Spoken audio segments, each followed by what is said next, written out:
gentlemen, welcome back. 2005 Ford Escape. This happens to be a 3.0.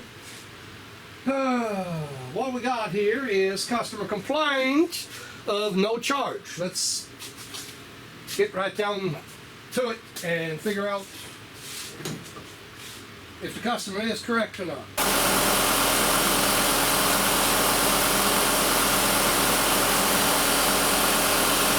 So, customer complaint pretty much confirmed. It's a freshly charged battery, so should be outputting something. Alright, so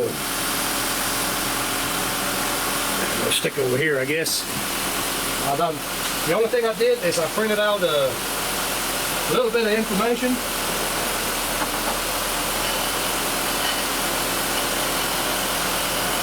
Fuse number 6. 1, 2, 3, 4, 5, and 6. So it looks to me like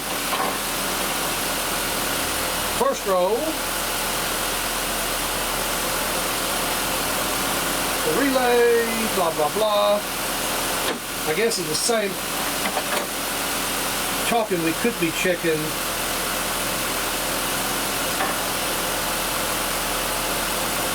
Yeah, voltage is definitely going down. We'll shut this thing down. So, quick check. Fuse number 6 in here. Fuse is good. What it says.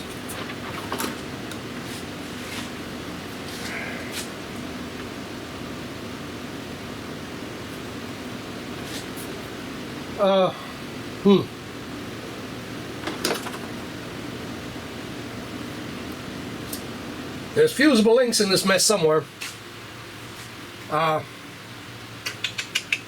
And obviously this alternator is not located on top. That's not going to be an easy one to just check the alternator itself because it's underneath on the other side of the engine. So let's see what the scan tool is saying.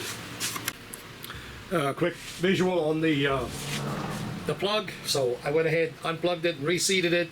Came out of there kind of funky. I was actually thinking for just a second, could it not have been plugged in right, you know?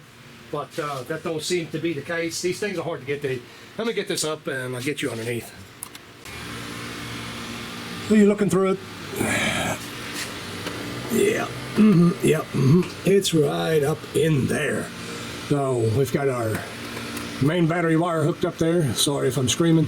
And there is that plug. And I'm going to do one thing. It does have a code for the battery. So the one thing that I'm going to do, quick test, see if we can unplug the computer and make that alternator go to its default voltage. I think it has a default, may not, but either way I'm going to try that right quick and see if we get anything, eliminate some other stuff.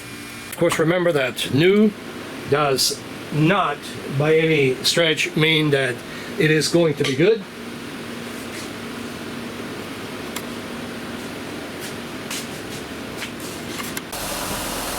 Well, we're still sitting at 12.2 volts, so that is not working on that one. I thought it did have a default.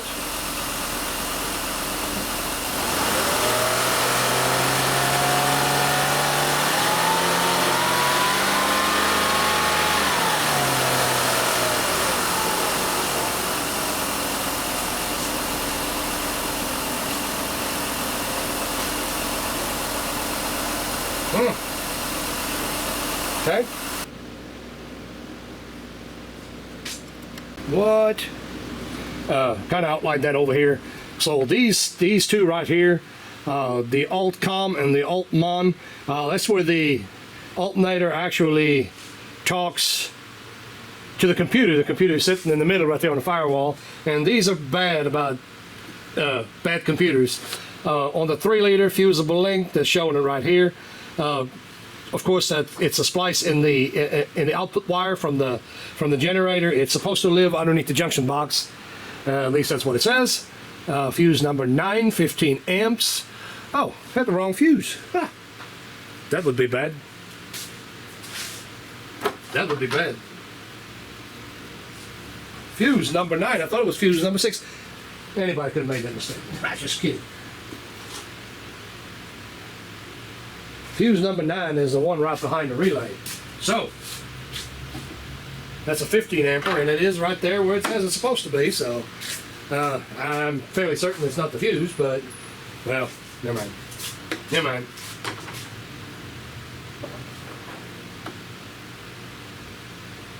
No, it ain't the fuse, ladies and gentlemen.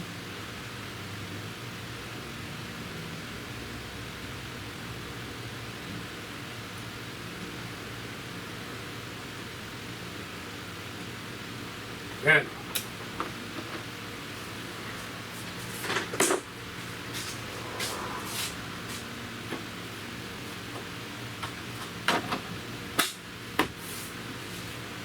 Still, it probably helps if you check the right fuse, though. So I'm gonna have to do a little bit of studying on that one. I don't know why I can't unplug it and have a default strategy somewhere. Should be charging, but anyway. Let me do some reading. Alright, sorry, I'm a little tired. But anyway, continuing on with this, I want to check the fusible link. I'm going to put a load on this thing. I'll be careful not to arc out because this thing is such a stupid place. Ford deemed it okay to do that. So anyway, that right there, ladies and gentlemen, that's a headlight bulb. Well, that's a pretty good load. So either way, the voltage, if it was generated by this alternator, should in fact come through. So the fusible links are now checked. Well, fusible links, at least one of the fusible links is checked anyway. I'm not going to say all of them, but anyhow, from the alternator to the battery, there is a connection. We got a nice bright light going on, so there's no reason for me to think that voltage could not get back to the battery, since we obviously don't have no charging voltage. Now I'm going to have to do something I really don't want to do, but it's going to have to be done. Testing is better than guessing. The Altcom, Altmon, those two lines, I'm going to have to hook them up. And the only way to hook that up is on the generator itself. Ain't going to do me no good to go right away, go to the computer. You know, that don't mean anything. I need to make sure that those two signals can actually be produced right there on the plug. The reason, I'm not trying to be lazy, but the reason I'm saying I really didn't want to do that is because of the location of the stupid alternator. You know, where Ford deemed it a good idea to put it. I'm gonna just say it. You know, the more I work on Fords, the more I hate these vehicles. I think they have some of the dumbest designs, but anyway, that's neither here nor there. Let me get it hooked up. First things first, black and yellow. I'm hooked onto the black and yellow. Don't ask me to get you a shot of this. It's not going to happen. But as you can see, we got a 12 volt supply. That's exactly what's supposed to be there. That is coming down from fuse number 9. I think it's fuse number 9. Yep. So, and battery junction box over here on the fuse 9. Check this out, black and yellow. That's plus 12 volts. That's where we're hooked up to the generator right now. So we're making sure that this wire from up here actually reaches on down. Now off to the other two. Now that took me a minute to hook that up. So on startup, I didn't see any more than what I'm seeing there right now. A very erratic signal.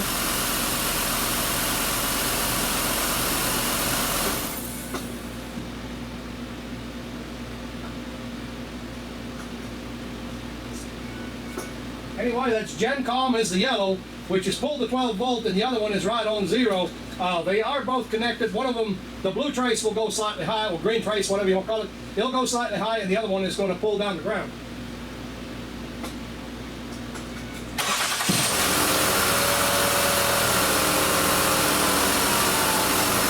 We've got some information being sent.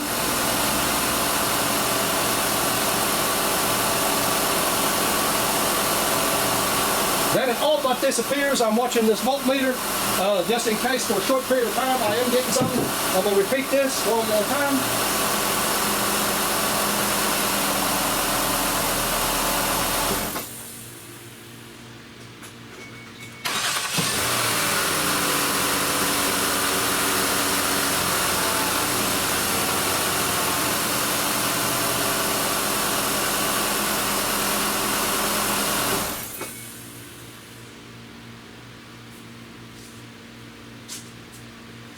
That second trace is supposed to talk back, but it's not talking back. All it's doing is flatlined. All right.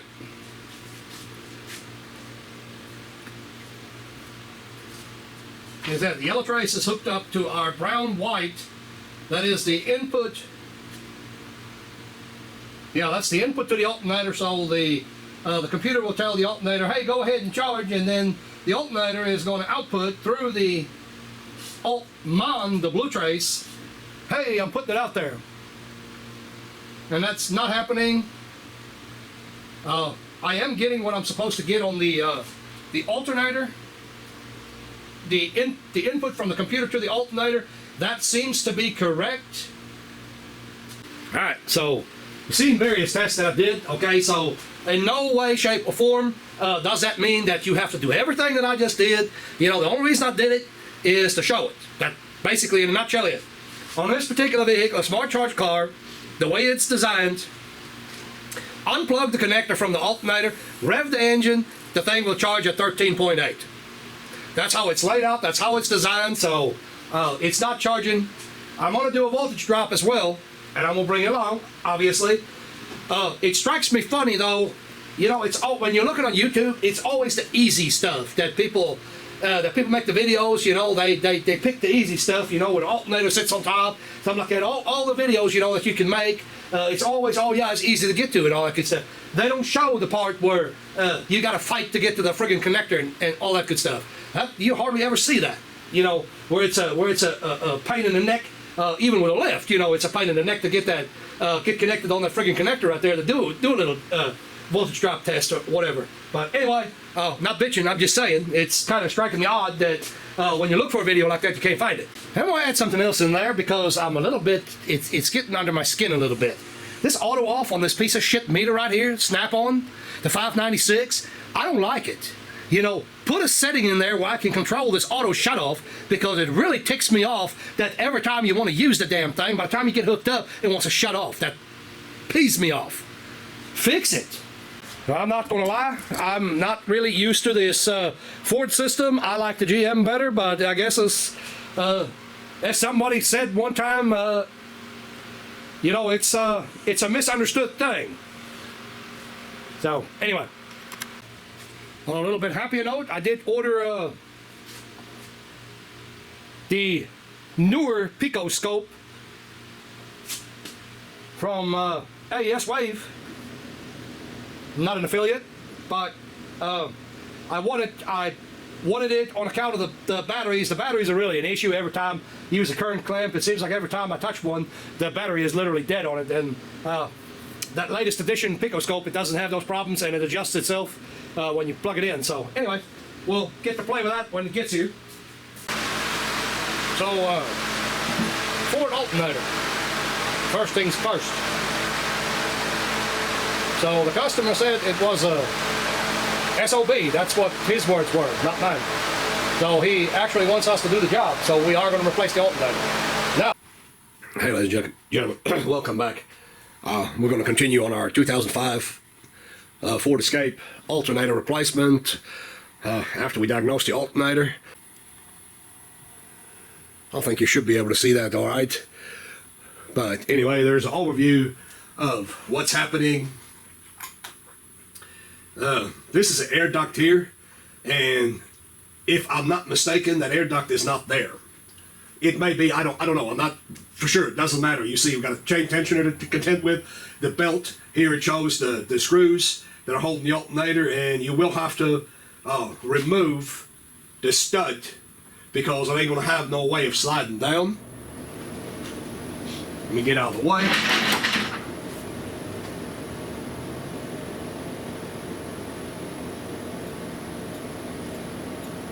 Either any more on that page? No, there ain't nothing else on that page. Shows you the electrical connection here. That's all that does. So I'm gonna tell you this: if you're gonna follow this video, I don't need to hear how many other different ways or easier ways or anything else. I don't care. I took the wheel off. I'm gonna show you this little bugger right here. New toy. That little fella right here has got the that's the insider, what they call it. But anyway, it's got some hollow sockets with it, where they can go, where a stud can go all the way through it, whatever. I think it's a shallow head. I kind of like that. I wanted to try that out. It's got the drivers like a 3/8 drive, a 1/4 inch drive. It's got all that with it.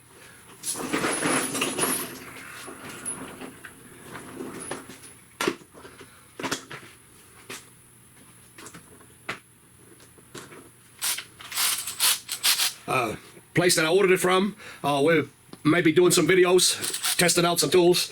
They're gonna send me some stuff to test. So anyway, this is the 1/4 inch adapter that I just slipped in there.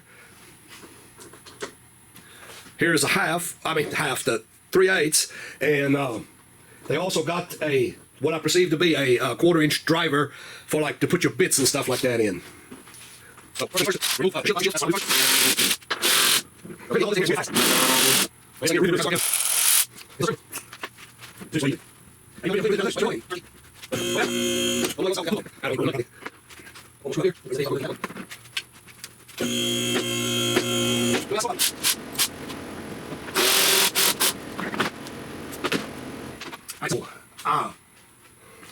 without that plastic shroud, that gets all of this exposed really nicely.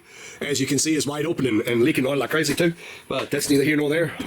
We ain't got no doggy in that race. Anyway, ladies and gentlemen, we're gonna keep on. And as you can tell, I'm sick. Sorry. Go lay down. I'm gonna beat me a dog real quick. Go lay down. Go lay down. Get out from under there. What's wrong with you? Get.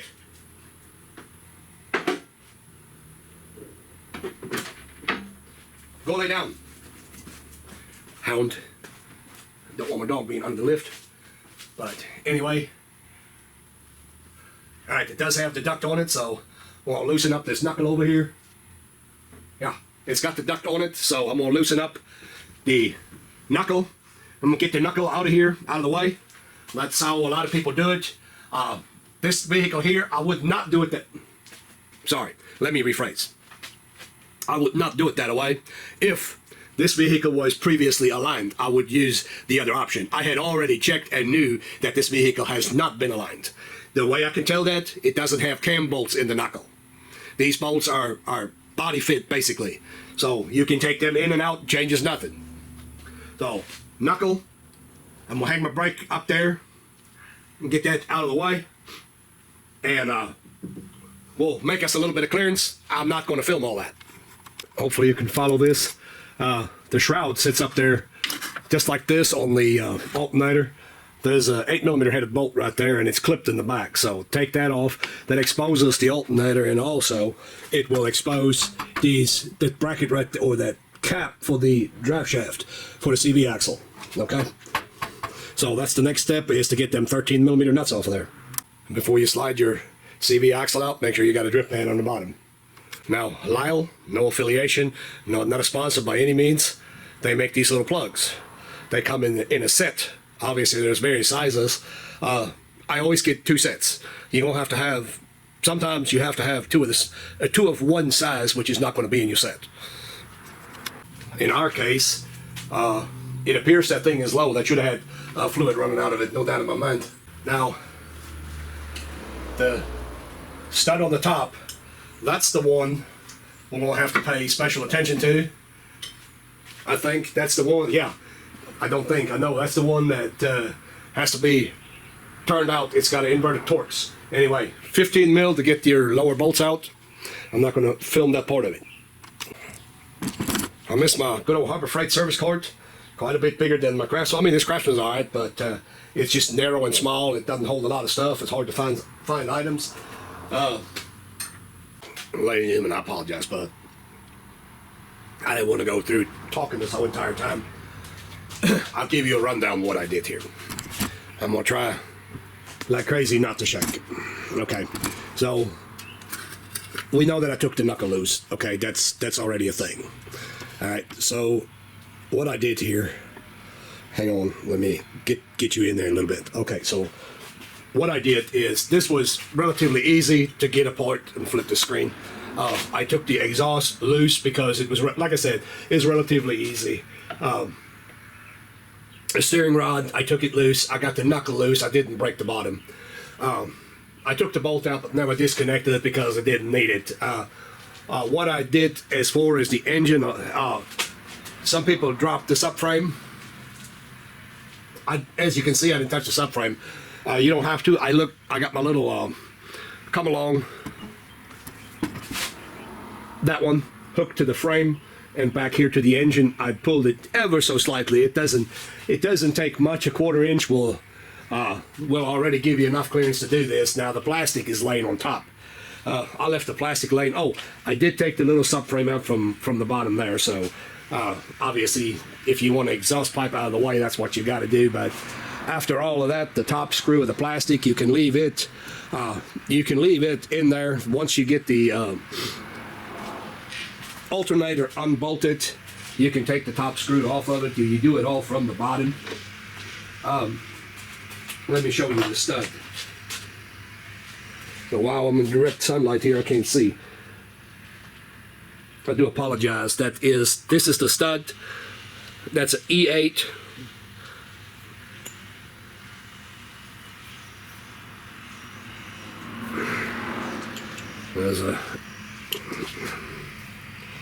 Alright, so this will have to come out. There's no way to get this starter out if you don't pull that stud. So this is side by side there. This body is bigger on the new tool. The body is bigger, but compare the throw, and there you go. And the head, very similar. This is what I've been using to get these little nuts off, and this thing here seems to spin wicked fast. I mean, it's a lot faster than the 1/4 inch one, I think, in my opinion. But my opinion. I'm gonna try to get you up there. Well, this is how I got it sitting right there. So all of the 8mm bolts are accessible on that, and we can now carefully torque that up. Like I said, there's ample room once you remove some stuff out of the way. Ample room to do it. It doesn't take a super long time. It's a little bit time involved, of course, because you're undoing all that stuff, but still, I mean, it's manageable.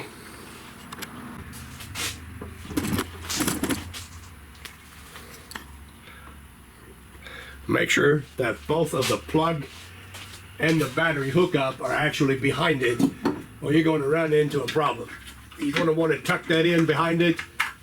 But naturally, it wants to sit. It doesn't want to sit there on its own behalf. So you can see the alternator right here. As a matter of fact, if I didn't hide my own Easter egg, I should be able to take my bolt right here and maybe even start the bolt. I don't know. I'm not in a very good position where I'm at right now, but anyway, we might be able to make it happen. I don't know. There we go. Yeah, I actually was able to start it backwards.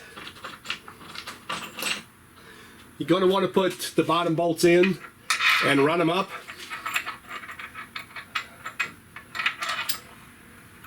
So, as I said, you're going to want to run them up, but you do not want to tighten them, because you're going to have to manipulate it a little bit up and down in order to get the stud back in its place. So let's do that and run them up.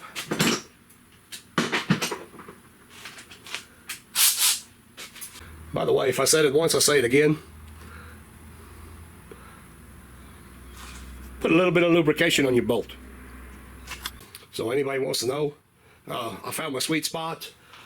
I wiggled the bolt on top. I held that alternator up in place and nailed one of them other bolts real quick and held it in place. I turned the whole entire thing by hand, and I'm not going to tighten it up because if that alternator's got to come out again, you're going to cram it shut.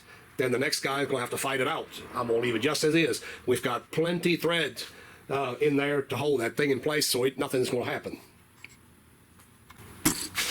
So I know you won't be able to see this, but anyway, I'm using a long ratchet and a 15mm deep well socket. Reach up here between the frame, if I can get it.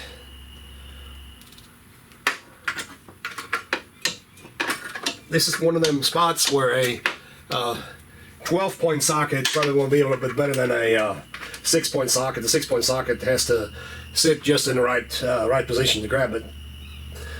Nut was a little bit loose is what I'm doing. So now I'm going to have to find, like I said, I'm going to have to find that spot again. I got lucky, slipped right on.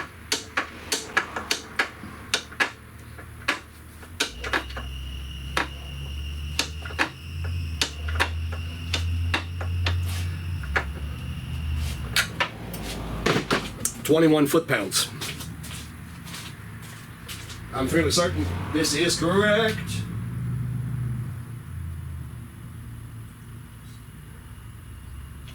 "35 foot-pounds, not bad. Of course, we use good and tight measurements over here, so that was a joke, by the way. So those are tight. Go to the bottom. To the bottom. I'll get these tightened up. Click.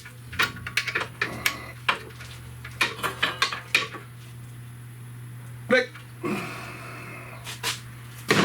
No pun intended.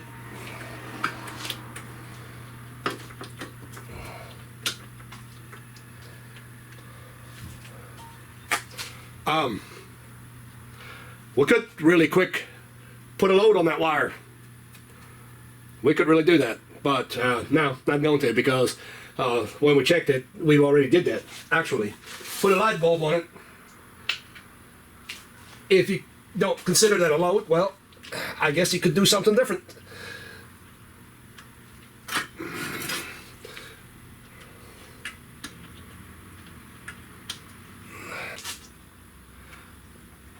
While we're over here, plug that mess back in.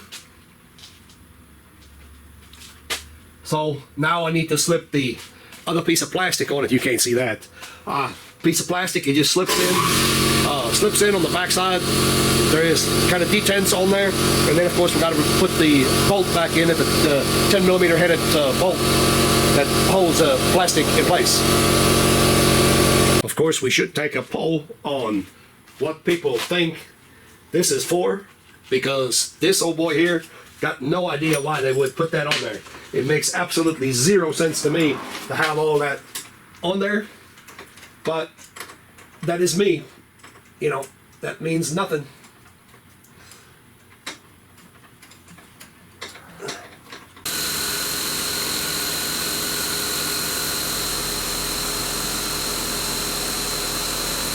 I hope you can read that screen. About 14 volts right there. That's just for the battery, by the way.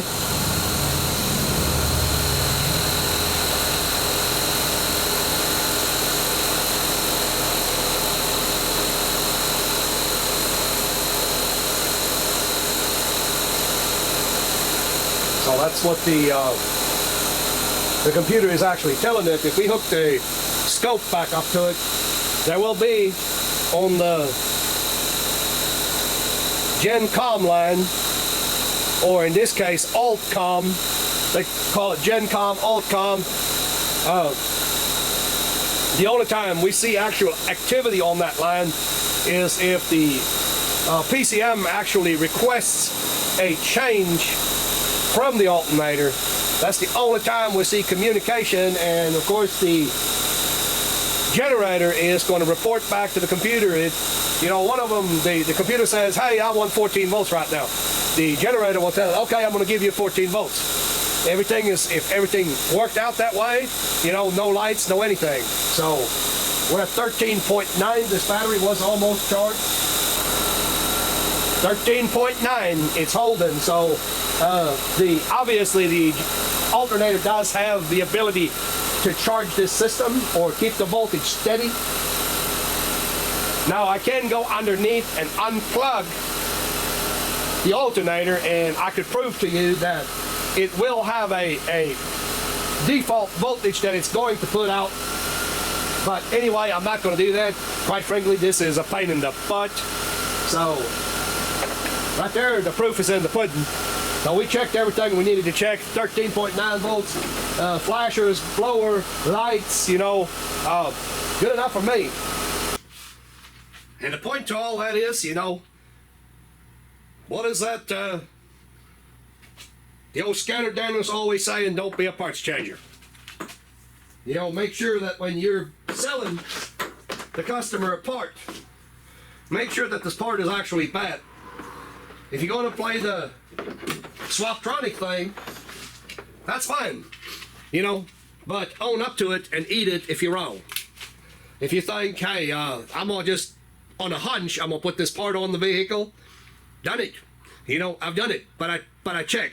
And if it fails, that's on me. That ain't on the customer. It's not ever on the customer. That's on me. You know, that's why we test stuff. That's why you should test stuff. And, you know, never just throw parts at something if you're not at least about 85% sure that that's going to fix your problem. I mean, some things are what they are. And I know that in these parts here, when you say diagnostic, people are like, oh, quit hitting me. You know, that's how that works out here. But, you know, sometimes it's just the way to go. This the customer did this job. He put the original alternator on. So he knows what he was facing having to do it again. He opted to let me do the work, or, well, let me rephrase. He opted to let me check it before it gets done again. And then he kind of must have remembered how much of a pain it was, and he just thought, how much would you charge me to do it? But anyway, that's kind of where we're at. This guy here can definitely do some of his own work. And this vehicle ain't no stranger to the shop either. I mean, we replaced the computer. Matter of fact, we replaced the computer twice on this thing. You know, these things are also notorious for burning them up, so. I'm gonna end the video right here. I don't think there's any need in picking up on that signal. I don't know. Let me think about it. I might start this thing up tomorrow and hook the scope up to it and just show you that there is a very small window where this thing is actually talking, but I may or may not. We'll see. I'm just going to leave it open like this for right now, and if I decide to do that, that's great. If not, that's great too. All right, so I've decided I'm not going to hook the scope up again. I think it's going to be redundant at this point in time, so we'll end the video here.